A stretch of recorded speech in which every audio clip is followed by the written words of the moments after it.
दोस्तों, भूगोल के विद्यार्थियों के लिए स्टेंसिल और एटलस बहुत ही ज़रूरी होती है। तो ये होते क्या हैं, इस पर हम आज चर्चा करेंगे। सबसे पहले देखते हैं स्टेंसिल। यह है मेरे पास भारत का स्टेंसिल, ऐसा ही होता है वर्ल्ड का स्टेंसिल भी।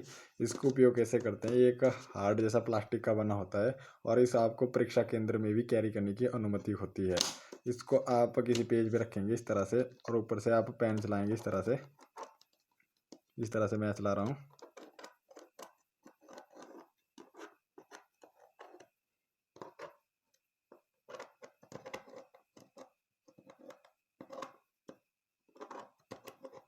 इस तरह से आपने पेन को इस पर चलाना है। जब आप पेन सारे चला लोगे तो आपने इसको साइड करना है और आपके नीचे भारत का ऐसा मानचित्र जो है छप जाएगा, बिल्कुल एक्यूरेट, बिल्कुल सुंदर। और परीक्षा केंद्र में भी ले जाने की इसके लिए आपको अनुमति होती है। लेकिन इसका यूज़ क्या है? नंबर एक तो मानचित्र बना सकते हैं। और जब परीक्षा केंद्र में फॉर एग्जांपल आपसे पूछे जाते हैं कि भारत के पड़ोसी राज्यों के पड़ोसी देशों के नाम बताइए, तो आप मानचित्र बना देते हैं एक पेज पर और यहाँ पे लिख देते हैं पाकिस्तान, थोड़ा सा अफगानिस्तान, चीन, यहाँ पे नेपाल हो गया, भूटान हो गया, बांग्लादेश हो गया, म्यांमार हो गया। ऐसे लिख देंगे तो आपको पूरे के पूरे नंबर मिलेंगे उस क्वेश्चन के। 2 नंबर की दृष्टि से अगर पूछा जाता है, अगर ज़्यादा नंबर की दृष्टि से पूछा जाता है तो आपने थोड़ा डिटेल में लिखना है। ये तो हो गया स्टेंसिल। मान लो आपसे पूछा कि गंगा नदी कहाँ से निकलती, तो आप लिख सकते हैं कि गंगा नदी कहाँ से निकलती है और इसमें थोड़ा सा आप बना के ऐसे दिखा दें कि गंगा नदी है। तो फिर से पूरे के पूरे नंबर दिए जाते हैं, आपके लिए प्लस पॉइंट होता है ज़्यादा नंबर लेने का। और दूसरे नंबर पे बात करेंगे हम एटलस क्या होती है। ये मेरे पास एटलस है, ये थोड़ी पुरानी है, आपने कोशिश करनी है लेटेस्ट लेने की।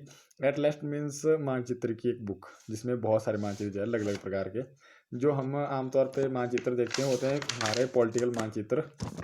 तो इसमें आपको बहुत सारे मानचित्र मिल जाते हैं, जैसे कि हो गया इंडिया सब कॉन्टिनेंट फिजिकल और इंडिया सब कॉन्टिनेंट पॉलिटिकल और थीमेटिक मानचित्र होते हैं जो किसी विशेष उद्देश्य के लिए बनाए जाते हैं। जैसे कि आपको मानचित्र पे चाहिए कि चावल कहाँ कहाँ उगाए जाते हैं, तो आपको मानचित्र में सिर्फ चावल ही दिखाए जाएंगे। तो अगर मैं बात करूँ सबसे पहले फिजिकल और पॉलिटिकल की, ये है मेरे पास पेज नंबर 10-11 फिजिकल मैप। मैं यहाँ पे 10-11,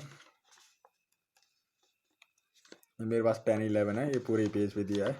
फिजिकल मानचित्र में आपके राज्यों के नाम नहीं दिए होंगे, उसमें आपकी पर्वत, पहाड़ियाँ, पठार, इस तरह के नाम दिए होते हैं, चोटियों के नाम दिए होते हैं। इसमें यहाँ पे लिखा है आपका ईस्टर्न घाट।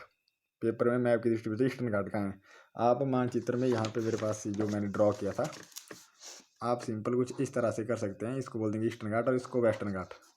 इस तरह से आप बना सकते हैं मानचित्र में, तो ये आपके लिए प्लस पॉइंट होता है। यहाँ पे लिखा है वेस्टर्न घाट, यहाँ पे ईस्टर्न घाट। इस तरह से यहाँ पर बहुत सारी डिटेल्स दी हैं और यहाँ पे रिवर वगैरह भी दिए हैं। ये यमुना है, गंगा है, यहाँ से गंगा की लोकेशन है और आप जिसको मतलब जो टेंसिल से मैप ड्रॉ किया और आपने बना दिया।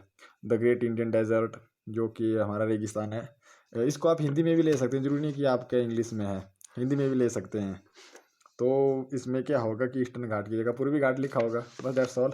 और ये है मेरे पास है पॉलिटिकल में राज्यों के नाम दिए होते हैं, जैसे कि यहाँ पे उड़ीसा हो गया, ये छत्तीसगढ़ हो गया, झारखंड हो गया और यहाँ पे आंध्र प्रदेश। मैंने कहा ना ये पुराना है मेरे पास, तो आंध्र प्रदेश के तेलंगाना राज्य बन चुके हैं और जम्मू कश्मीर के 2 यूटी बन चुके हैं, यहाँ से लद्दाख और जम्मू कश्मीर। इस तरह के लेटेस्ट लेंगे तो जानकारी रहेगी, वरना आपको थोड़ा चलना पड़ेगा।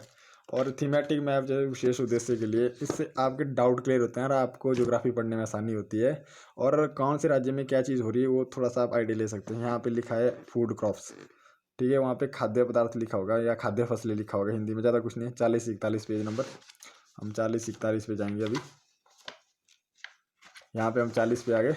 हमारे फूड क्रॉप्स, खाद्य फसलें, चावल हो गया, वीट, गेहूँ हो गया, कुछ दालें होगी। अब मान लो मुझे देखना है कि चावल भारत के किस राज्य में उगाए जाते हैं। इसके लिए आपको इंडेक्स देखना पड़ेगा। यहाँ पे लिखा है मेजर एरिया जहाँ पे उगाया जाता है और अदर एरिया, वाइट वाइट नील एरिया। प्लस पॉइंट, यहाँ पे लिखा है ग्रोइंग कंडीशन, टेम्परेचर, तापमान कितना होना चाहिए, 15 से 27 डिग्री सेल्सियस। रेनफॉल, वर्षा, वार्षिक वर्षा मतलब कितनी होनी चाहिए। ए इंचज़ में लिखा है, 80 से 120 इंच, या सेंटीमीटर में हो सकता है आपका 150 से 200 सेंटीमीटर। सॉइल कैसी होनी चाहिए, हैवी क्ले, एलुवियल, ठीक है। और रिलीफ कैसा होना, वाटर लॉग्ड लेवल सर्विस, जो वाटर को होल्ड कर सके। और इसमें यहाँ पे एक और प्लस पॉइंट, मेजर प्रोडक्ट, ये 2010-11 के अनुसार है, मेरे पास काफ़ी पुरानी है। आप 2020 के अनुसार ले ले तो काफ़ी अच्छी बात है, मतलब प्रेजेंट में जब जितनी ईयर लगी है आजकल। फिर आंध्र प्रदेश, वेस्ट बंगाल। आज की डेट में वेस्ट बंगाल सबसे ऊपर प्रोडक्शन में, आंध्र प्रदेश को चावल का कटोरा कहा जाता है। 2 एडिशनल जानकारी आपकी फ्यूचर में काम आएगी। इन्हीं राज्यों जो मतलब ज़्यादा ग्रीन है वहाँ पे ज़्यादा, थोड़ा कम लाइट ग्रीन है वहाँ कम, और जो वाइट है वहाँ पे नहीं ज़्यादा है। यहाँ पे हमारा डेजर्ट है, यहाँ पे पानी की कमी होती है, तो चावल कहाँ हो गया, चावल की बहुत ज़्यादा चाहिए होते हैं, और व्हीट गेहूँ, ठीक है। उसी तरह यहाँ पे कंडीशन लिखी है आपके, ये भी हो जाएगा। पेपर में पूछा जाता है कि चावल के लिए कौन कौन सी कंडीशनें होनी चाहिए। आप एक मैप बना देंगे, यहाँ पे थोड़ा सा दिखा देंगे, यहाँ पे ये राज्यों में जो है आपके क्या होता है, मतलब चावल ज़्यादा पाए जाते हैं, तो उस हिसाब से आपके लिए बेनिफिट होगी। इस पे अलग अलग हैं, तो पूरी तो मैं आपके साथ डिस्कशन नहीं कर सकता इसमें क्या क्या होता है, लेकिन अगर आपको कुछ जानकारी चाहिए मैं तो आपको पिक वगैरह भेज सकता हूँ, इससे आपको कोई मैप चाहिए होगी, जानकारी चाहिए होगी। इसमें आपके बहुत सारे फिजिकल है, पॉलिटिकल है, थीमेटिक, और इसमें वर्ल्ड के भी हैं, ऐसा कुछ नहीं है। ये वर्ल्ड के हैं, आपको मान लो स्पेशल कॉन्टिनेंट के चाहिए वो भी मिल जाएंगे आपको इसमें, यूरोप का, एशिया, अफ्रीका, अलग अलग मिल जाएंगे इसमें। तो I hope this video is useful, तो अपने फ्रेंड्स तक शेयर कीजिए ताकि उनके भी काम आ सके। धन्यवाद, मैं आपका दोस्त फतेह राम।